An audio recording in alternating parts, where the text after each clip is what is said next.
Hello and welcome to this week's Confident Cuppa. Hey up.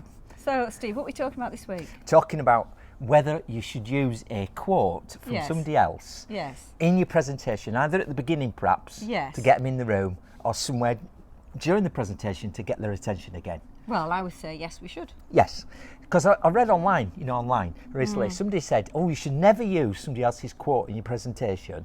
Oh, really? Yeah, for two reasons. Yeah. One, you might get it wrong. You might quote them inaccurately. Absolutely, yeah. Fake news or something, right? Yeah.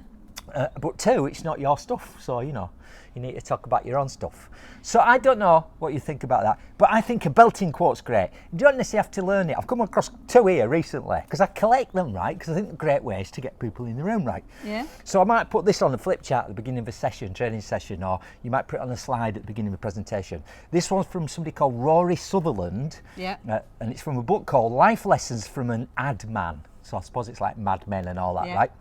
And it goes as follows. Go on then. Poetry is when you make new things familiar and familiar things new. Like it. So you might be about to do a presentation all about innovation and we have to think differently in this business. You could use a quote like that, I would suggest. Yeah. There's another one I came across recently from J.K. Chesterton, who I think was from Yorkshire. And if he wasn't, he should be. If he wasn't, he should be, right? And he said this. Yeah.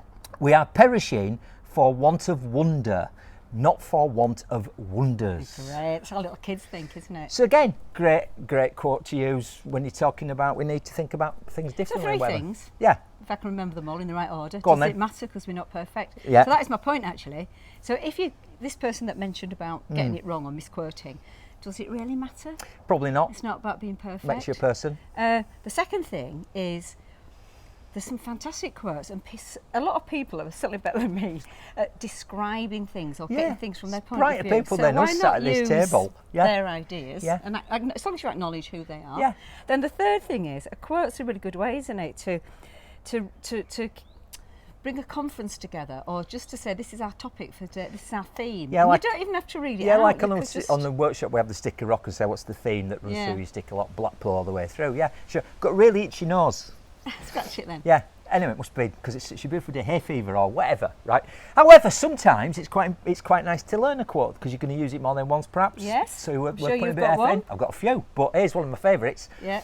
The fight is won behind the lines. The fight is won far away from witnesses. The fight is won out there on the road and in the gym, long before I dance under those lights. Right, if you know who that was, get in touch and let us know. Right. That's what I was saying. And perhaps to end then. Oh, yes. So think about whether you should use quotes or shouldn't use quotes, whether you should learn quotes or not learn quotes. To end, my favourite quote of all time, perhaps, in terms of using a Kit Kat. And it goes as follows. They think it's all over. It is now. So on that note, brilliant timing, well done. Bye. I'll see you there.